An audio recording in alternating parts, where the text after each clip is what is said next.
അപ്പം നമുക്ക് നമ്മുടെ ചട്നി ഉണ്ടാക്കാൻ തുടങ്ങാം. ഞാനിവിടെ ഒരു ചീനച്ചട്ടി വെച്ചിട്ടുണ്ട്. അത് നന്നായിട്ടൊന്ന് ചൂടായിട്ടുണ്ട്. നമുക്കതിലേക്ക് കുറച്ച് എണ്ണ ഒഴിച്ചു കൊടുക്കാം. ഞാനിവിടെ സൺഫ്ലവർ ഓയിലാണ് യൂസ് ചെയ്യണത്. അപ്പം നിങ്ങൾക്ക് നല്ലെണ്ണ ഇഷ്ടമാണെങ്കിൽ നല്ലെണ്ണ ഒഴിക്കാം കേട്ടോ. ഇനി നമ്മുടെ എണ്ണയൊന്ന് നന്നായിട്ട് ചൂടായിട്ട് വരട്ടെ.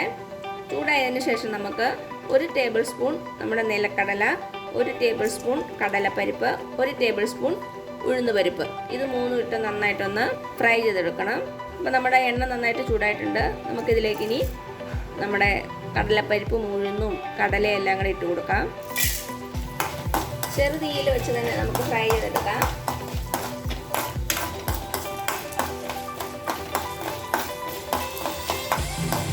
ഇപ്പോൾ ഇതിൻ്റെ കളറൊക്കെ ഒന്ന് മാറിയിട്ടുണ്ട്. ചെറുതായിട്ട് ബ്രൗൺ കളറൊക്കെ ആയിട്ടുണ്ട്.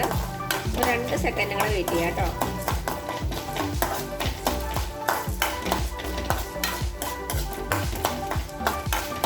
അപ്പോൾ ഇത്രയും മതിയാകും. ഇനി ഇത് നമുക്ക് എണ്ണയിൽ നിന്ന് മാറ്റാം.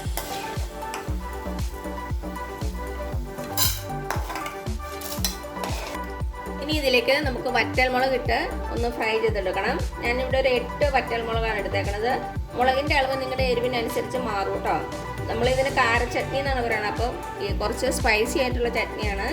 അതാണ് ഞാനൊരു 8 എണ്ണം എടുത്തിട്ടുണ്ട്.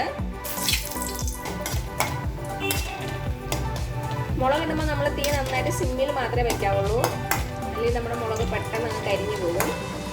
അപ്പം എന്താ നമ്മുടെ മുളക് റെഡി ആയിട്ടുണ്ട്. നമുക്കിതും എണ്ണയിൽ നിന്ന് മാറ്റാം. ഇനി നമ്മുടെ എണ്ണയിലേക്ക് ഞാനിവിടെ ഒരു 15 ചെറിയ ഉള്ളി ചെറുതായിട്ട് കട്ട് ചെയ്ത് വെച്ചിട്ടുണ്ട്. അതിട്ട് കൊടുക്കാം. അപ്പം നിങ്ങൾക്ക് ചെറിയ ഉള്ളിക്ക് പകരം സവാള വേണമെങ്കിൽ യൂസ് ചെയ്യാം കേട്ടോ. പക്ഷേ കൂടുതൽ ടേസ്റ്റ് നമ്മുടെ ചെറിയ ഉള്ളി യൂസ് ചെയ്യുമ്പോഴാണ്. അപ്പം നിങ്ങൾക്ക് ഏതാണോ സൗകര്യം അതെടുത്തോളൂ.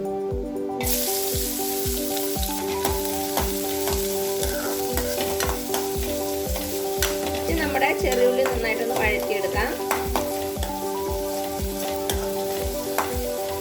ഒത്തിരി അങ്ങ് വഴറ്റണ്ട, ഒന്ന് സോഫ്റ്റ് ആയിട്ട് വന്നാൽ മതി കേട്ടോ. എണ്ണ കുറവാണെന്ന് തോന്നുവാണെങ്കിൽ കുറച്ചുകൂടി എണ്ണ ഒഴിച്ച് കൊടുക്കാം. അപ്പം നമ്മുടെ ഉള്ളി ഒന്ന് സോഫ്റ്റ് ആയിട്ട് വന്നിട്ടുണ്ട്. ചെറുതായിട്ടൊന്ന് കളർ മാറിയിട്ടുണ്ട്. ഇനി ഇതിലേക്ക് 2 തക്കാളി ചെറുതായിട്ട് കട്ട് ചെയ്ത് ഇട്ട് കൊടുക്കാം.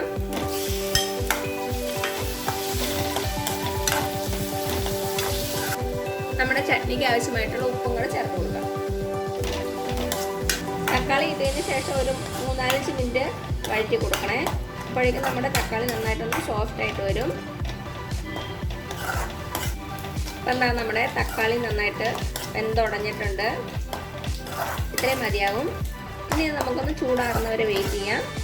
അതിനുശേഷം മിക്സി ബൗളിലിട്ട് നന്നായിട്ട് അരച്ചെടുക്കാം. അപ്പോൾ ഇത് ചൂടാറുന്നവരെ ഒന്ന് വെയിറ്റ് ചെയ്യാവേ. അപ്പോൾ ഇതിൻ്റെ ചൂടാറിയിട്ടുണ്ട്. നമുക്കൊരു മിക്സി ബൗളിലേക്ക് ഇതിട്ട് കൊടുക്കാം. ഇനി ഇതിലേക്ക് നമ്മൾ നേരത്തെ ഫ്രൈ ചെയ്ത് വെച്ചിരിക്കുന്ന വറ്റൽമുളകും നമ്മുടെ നിലക്കടലയും കടലപ്പരിപ്പും ഉഴുന്നും എല്ലാം കൂടി ഇതിലേക്ക് ഇട്ട് കൊടുക്കുക.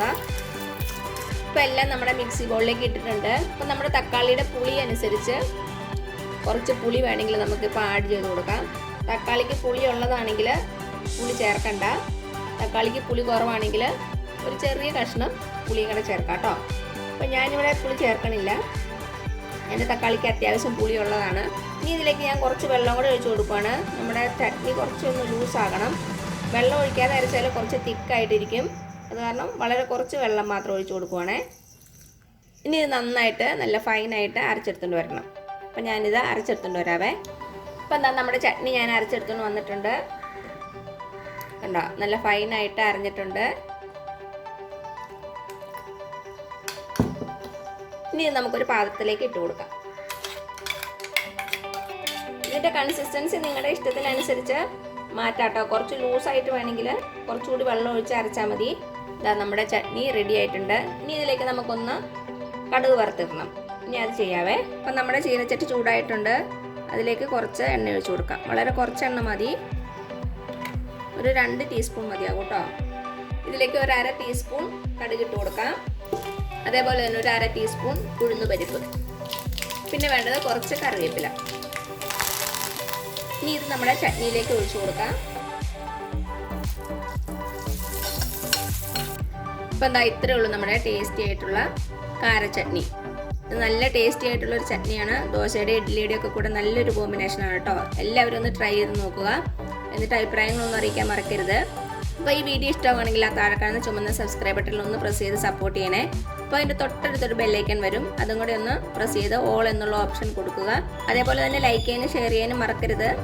പിന്നെ പുതിയൊരു വീഡിയോ ആയിട്ട് വരുന്നവരേക്കും thank you so much. By.